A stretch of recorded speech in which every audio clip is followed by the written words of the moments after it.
నమస్తే, తెలుగు రాజ్యంకి స్వాగతం. నేను మీ సంధ్య.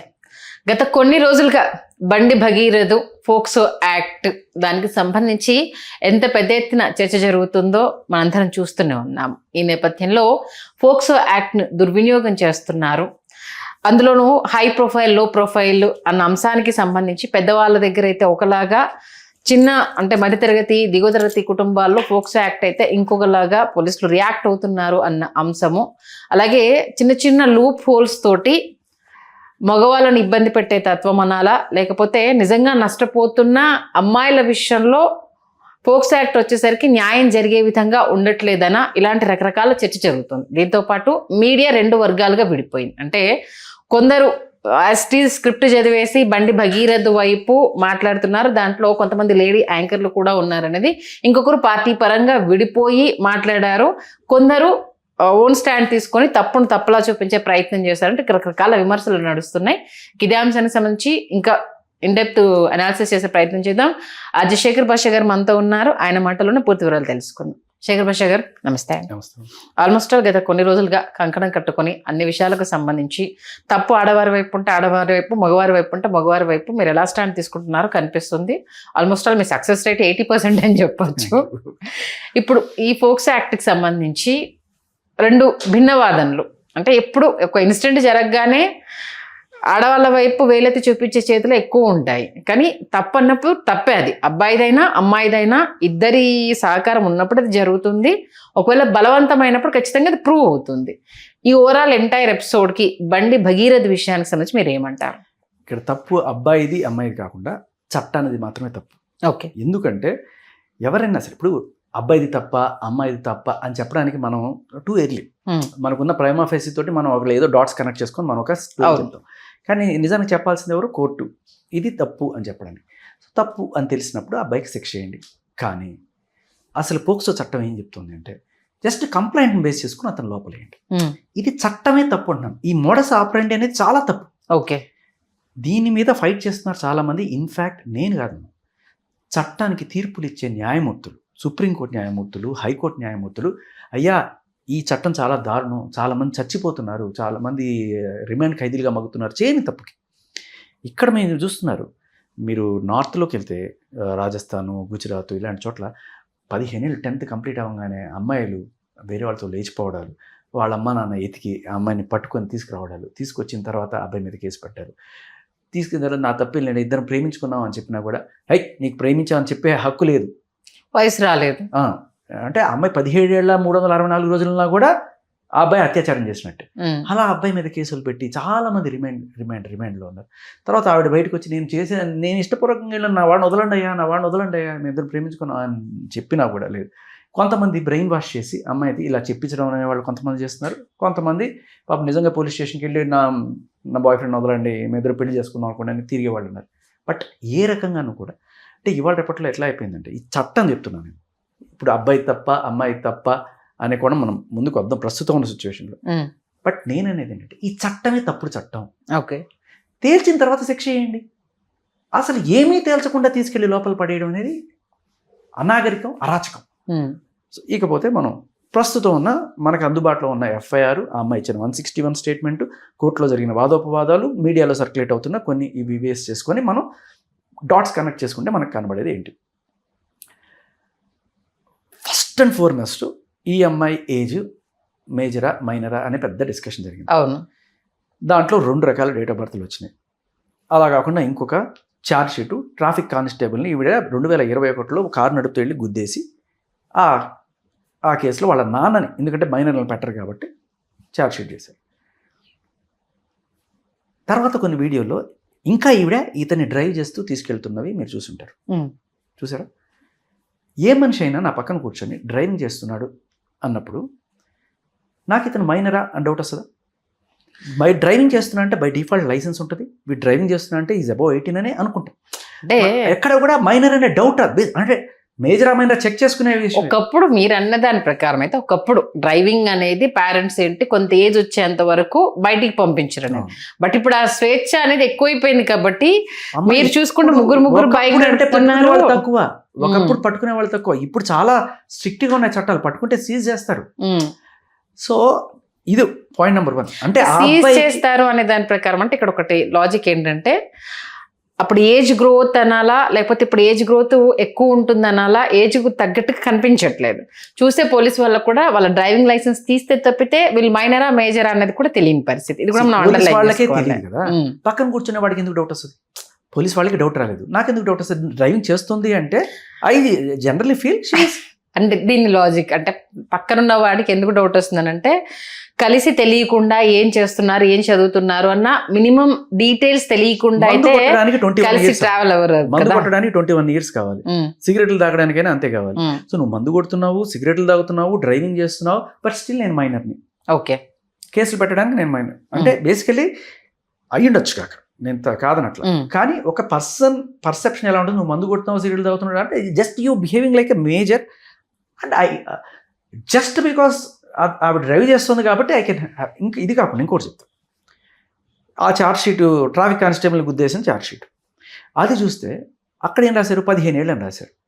సరే తప్పించుకోవడానికి ఏదో ఒకటి 15 ఏళ్ళు అని రాశారని పక్కన పెట్టద్దు. ఇవాళ ఆవిడకి 17 ఏళ్ళు, ఇది జరిగి 5 ఏళ్ళు అవుతుంది. బ్యాక్ వెళ్దాం, 17 ఏళ్ళు మైనస్ 5 ఏళ్ళు ఎంత? ఆ యాక్సిడెంట్ జరిగి 12 ఏళ్ళు. 12 ఏళ్ళకి నేను అడుగుతున్నాను, ఏ అమ్మాయి అయినా సరే కార్ డ్రైవ్ చేయగలదా? 6వ క్లాస్ 7వ క్లాస్ చేయగలదా? నేను ఇందాక అదే చెప్పాను, నేను ఇంపాసిబుల్ అమ్మా. అంటే ఈవెన్ ఆ అమ్మాయి అప్పుడు హైట్ ఎంత ఉంటుంది, ఆ కార్ కనీసం యాక్సిలేటర్ అయినా అందుతుందా? ఆవిడ ఆ టైంలో అంత హైట్ అయ్యిందా? లేదమ్మా, నేను చెప్తాను కార్ రికార్డ్స్ అంటే 10 years బిలో పిల్లలు కార్ డ్రైవ్ చేసి రికార్డ్ బ్రేక్ చేసిన సందర్భాలు లేవంటారా? రైట్. సో అంత మెచ్యూరిటీ ఉంది అనుకుంటే ఓన్లీ కేసు పెట్టడానికి మాత్రమే ఈవిడ మైనరు, బట్ మిగతా అన్ని చోట్ల నాకు మెచ్యూరిటీ ఉంది అంతే. లేదు, నేను చెప్పేది ఏంటంటే అంత రికార్డు బ్రేక్ చేసిన అబ్నార్మల్ కిడ్ అనే కోణంలో వెరీ రేర్. మీరు చెప్పేది 1%. ప్రాక్టికల్గా లాజికల్గా ఆలోచిస్తే 12 ఏళ్ల అబ్బాయి కూడా ఈ కెనాట్ డ్రైవ్. ఓకే, నేను చెప్తున్నా కదా, నేను చాలా ఎర్లీ డ్రైవర్ని. చాలా మా నాన్న సైట్స్లో డ్రైవింగ్ చేసినప్పుడు నాకు ఎక్కడైనా సరే స్కూటర్ కనబడి నా కార్ కనబడి నాకు వెంటనే నేర్చుకోవాలని కసి ఉండేది. 10th క్లాస్లో వరకే నేను చేయగలిగాను. అప్పటిదాకా ముందు నేను just I use to keep observing. ఎందుకంటే నా కాళ్ళు లెంగ్త్ సరిపోయేది కాదు. I'm 5'9" for your reference. అమ్మాయి అంత హైట్ కూడా ఉండదు. So this is almost impractical, impossible. That is not 12. ఖచ్చితంగా లెట్స్ సే 12 yearsకి ఈ పాయింట్ జడ్జి గారి ముందు నిరంజన్ గారు ఎందుకు చెప్పలేకపోయారు అనేది నాకు ఒక చిన్న డౌట్. ఓకే, జస్ట్ ఆ డేట్ ఆఫ్ బర్త్లో వాళ్ళు కన్ఫర్మ్ చేశారట. అక్కడికి వెళ్ళి జార్జ్ ఫెర్నాండెస్ హాస్పిటల్లో కన్ఫర్మ్ చేసుకున్నామంటే ఈవిడ ఈ ఏజ్లో మరి ఇవన్నీ ఎందుకు వచ్చారా అనేది అడగాలి కదా. అది ఎవ్వరూ కోర్టులో ప్రస్తావించలే. ఎందుకు నాకు అర్థం కాల. అంటే నేను అనేది ఒక క్రెడిబిలిటీ, ఒక మనిషికి అబద్ధాలు చెప్పడము, లేకపోతే దొంగ సాక్ష్యాలు, లేకపోతే దొంగ సర్టిఫికేట్లు పుట్టించడము, ఇవన్నీ ఒక మనిషి చేస్తున్నాడంటే దే కెన్ వెరీ వెల్ లై about what happened. Point number 1 ఇది ఎస్టాబ్లిష్ చేయాలి ఒక లాయర్గా. రెండొకటి, ఈ లై అనేది ఈ దీంట్లో కూడా ఎలా కనబడుతుందంటే ఎఫ్ఐఆర్లో అమ్మాయికి బలవంతంగా మందు తాగిచ్చి అని రాశారు. ఈ scene very well that she is drinking, she smoking with her own interest. ఎవరు కూడా ఆవిడేమి ఎక్కడ గరాట పెట్టి పోయిలా, అవి మనం చూస్తున్నాం.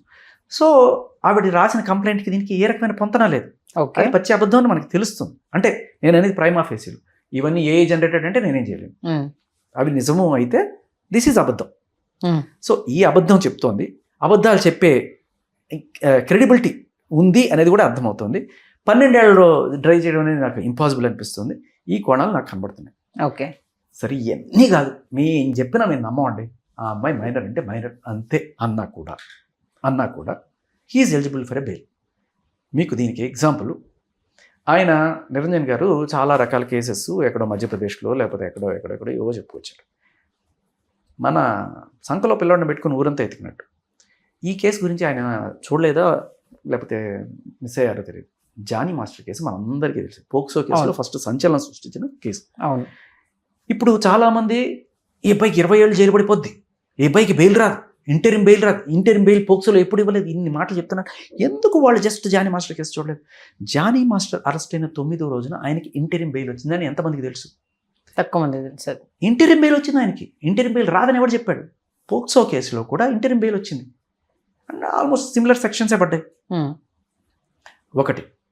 తర్వాత బెయిల్లో మీరు, నేను ఫర్ యువర్ ఇన్ఫర్మేషన్ నేను మొత్తం కేసు డీటెయిల్స్ అన్ని కలెక్ట్ చేశాను.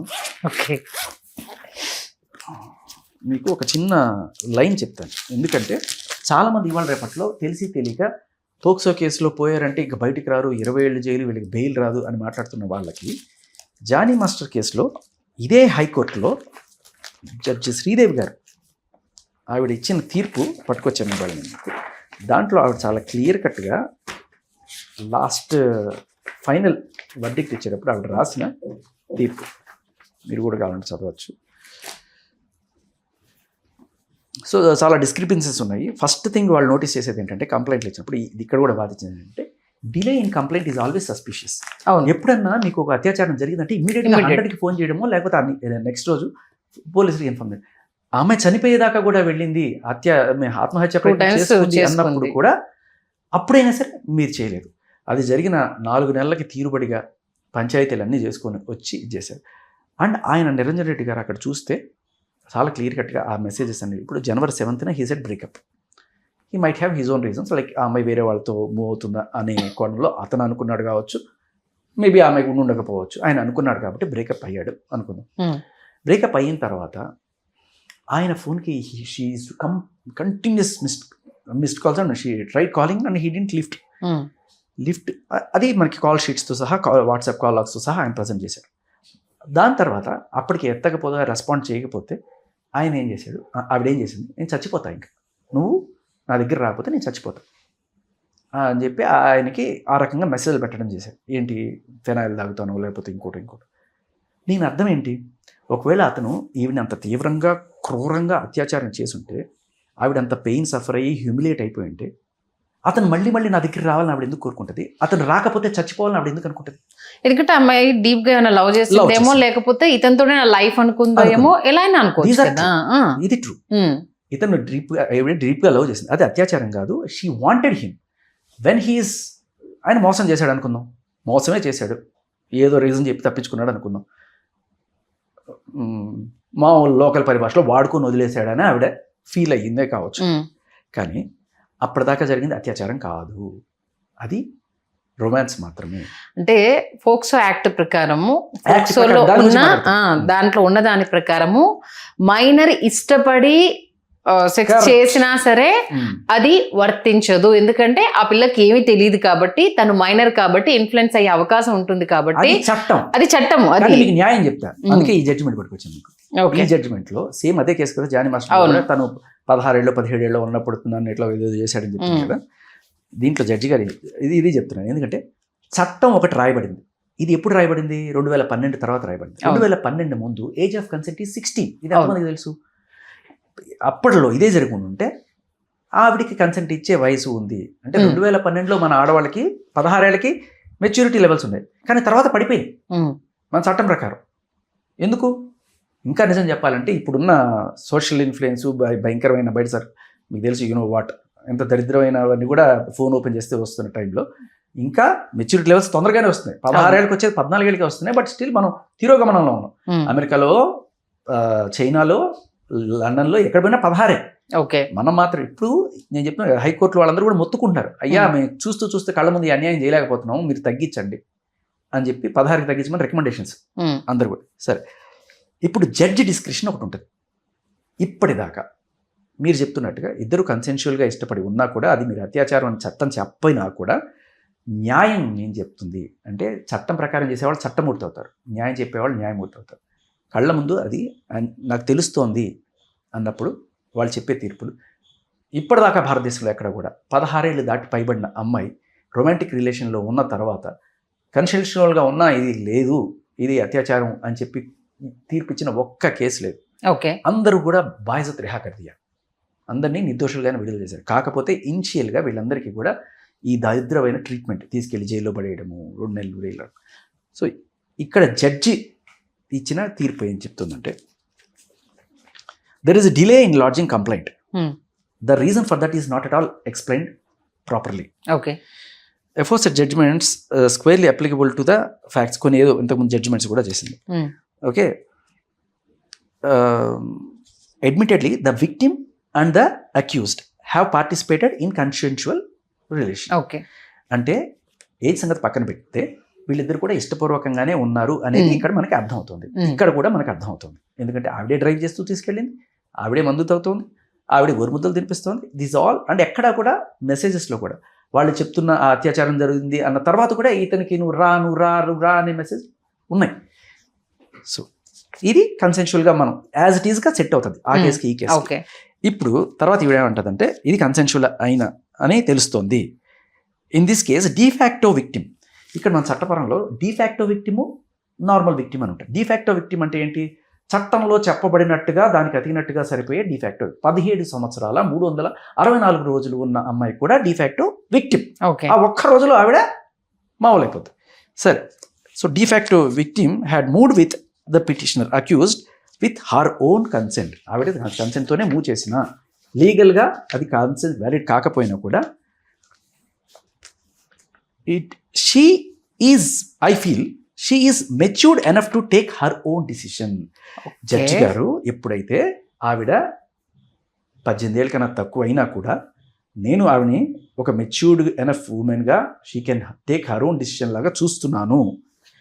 Prima facie of this court is of the considered view. Court ఏం భావిస్తుంది అంటే the petitioner accused alone cannot be made liable. అంటే వీళ్ళిద్దరు చేసిన దానికి ఆ అక్యూజ్డ్ని మాత్రమే మనం బాధ్యుని చేయడానికి కుదరదు.